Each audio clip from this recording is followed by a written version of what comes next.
ampunan dosa-dosa ya Allah. Ini suatu anugerah, satu nikmat yang sangat besar yang Allah berikan kepada kita. Tidak cukup semacam itu, dalam hadis itu Rasulullah terangkan kepada kita akan diganti oleh Allah. Apa? Amalan sayyi'ah kita, perbuatan jelek kita, perbuatan yang tidak beres dari kita, dengan perbuatan yang baik. Hikmah yang sangat besar, anugerah yang luar biasa, di mana kita sewaktu melangkahkan kaki kita ke tempat yang diridhai Allah Subhanahu wa ta'ala. Maka inilah yang seyogianya kalau kita berada di majlis yang diridhai oleh Allah, banyak-banyaklah bersyukur kepada Allah.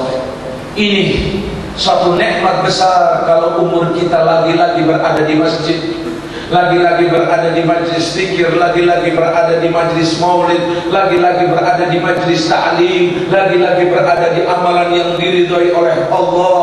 Berjalan waktu kita, umur kita, sedangkan kita selalu mengingat kepada Allah. Kalau tadi kita dengarkan tajuk malam ini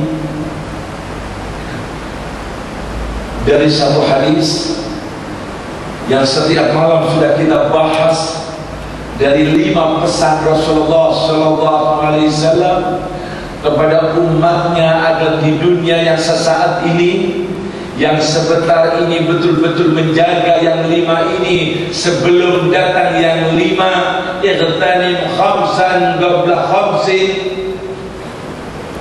Hidupmu sebelum datang masa matimu diingatkan oleh Allah.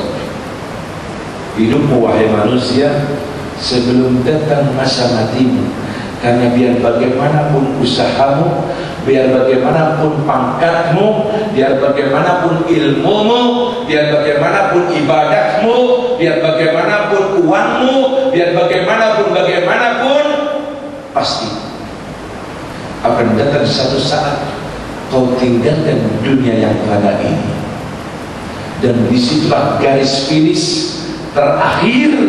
Kau tidak dapat berbuat apapun, kau tidak dapat berbuat amal soleh apapun, kau tidak dapat mempersiapkan diri untuk perjalanan yang sangat jauh. Kesempatanmu hanya sewaktu berada di dunia. Jangan lewat begitu saja, jangan berjalan begitu saja. Nabi ingatkan kepada umatnya, gunakan masa hidupnya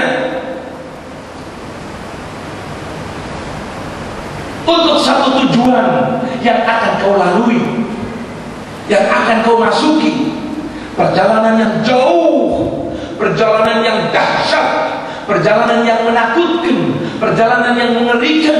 Kalau Imam Al-Ghazali menulis dalam kitabnya bagaimana mengerikannya alam kubur, bagaimana menakutkannya mahsyar, bagaimana sirat, jembatan yang akan kita lewati, ketahuilah semua itu hakikatnya bukan semacam itu. Bukan seperti yang Imam Ghazali tulis, bukan yang seperti ada dalam kitab Ihya Ulumuddin. Itu semua takriban lidhin, hanya pendekatan kepada otak kita, agar otak kita dapat memikir, agar otak kita dapat membayangkan. Hakikatnya lebih dahsyat, lebih menakutkan dari apa yang ditulis oleh Imam Ghazali. Ini saya, bapak, saudara akan melalui masuk tempat itu. Pasti Nabi mengingatkan, waktunya hanya di dunia. Meleset atau tidak, selamat atau tidak, apa kegiatannya, apa aktivitasnya, apa amalannya, hayat, hidupmu sebelum datang masa matimu, karena kau pasti akan meninggal. Dalam hidup itu diperinci oleh Rasulullah lebih dalam lagi masa sehatmu sebelum datang masa sakitmu. Sehat, kau dapat pergi ke masjid. Sehat, kau dapat baca Quran. Sehat, kau bisa melaksanakan ibadah haji. Sehat, kau bisa silaturahmi. Sehat, kau bisa pergi ke majelis zikir. Sehat, kau bisa ini, bisa itu. Sakit, kau tidak dapat pergi ke tempat itu. Sakit, kau tidak lagi dapat membaca Al-Quran. Sakit, kau tidak lagi dapat melaksanakan ibadah haji. Sakit, kau tidak dapat ini. Karena kau tidak pasti akan sehat selamanya. Sebelum datang sakitmu, jaga masa sehatmu. Jaga masa sehat. Untuk apa? Bukan sekedar mengisi waktu kita sehat, tidak. Tolong, kemarin malam, beberapa malam sudah saya garis bawahi di sini. Sudah saya ingatkan, jangan menafsiri pesan Rasulullah dengan tafsiran yang sangat pendek. Tidak. Hadis Nabi mengandung arti yang sangat luas. Jangan dianggap jagalah kesehatanmu sebelum datang masa sakitmu. Sakit tidak dapat berbuat apa-apa, maka waktu sehat berbuat satu amalan yang soleh. Biar nanti waktu sakit dia sudah menggunakan waktu sehatnya, sehingga dia mendapatkan pahala sewaktu sehatnya. Sakit sudah datang masa sakit. Bukan begitu. Jaga masa sehatmu.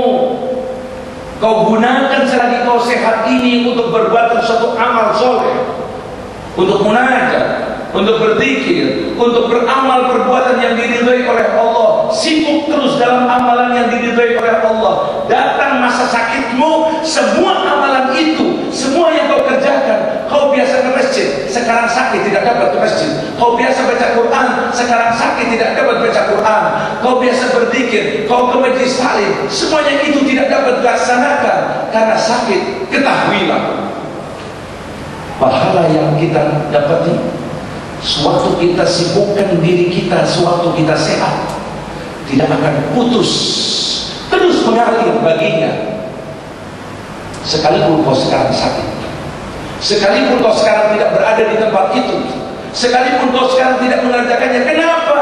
Karena kau dulu sewaktu kau sehat, kau menjaga masa sehatmu untuk menyibukkan diri menghadap kepada Allah.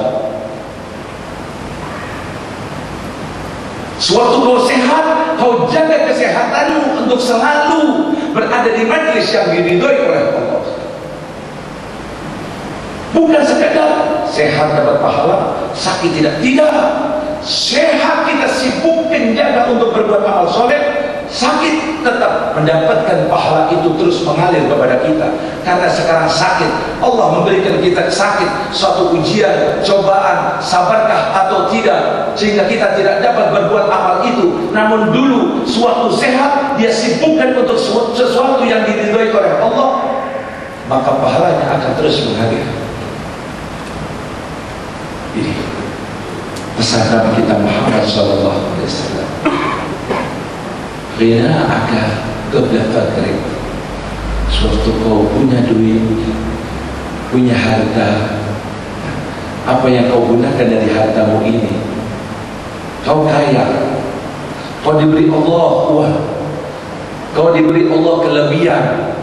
Ini satu nikmat. Rasulullah berpesan, jangan sampai nikmat itu, kekayaan itu, uang itu, nikmatnya temporer, sementara saja sewaktu kau berada di dunia. Nanti kau datang masa kefakiran, hilang sudah nikmat itu. Jadikan masa kekayaanmu itu untuk suatu nikmat yang abadal abidin, selama-lamanya. Jadikan hartamu itu dapat kau rasakan manisnya, nikmatnya untuk selama-lamanya. Kau transfer, kau kirim ke akhirat hartamu. Kau gunakan untuk jalan yang diridhoi oleh Allah. Kau ikut serta peduli dalam misi Rasulullah. Selagi kau punya kekayaan, selagi kau punya duit, kalau kau hanya sibukkan perutmu, kau hanya sibukkan kenikmatan dunia, sebentar akan fana, sebentar hilang.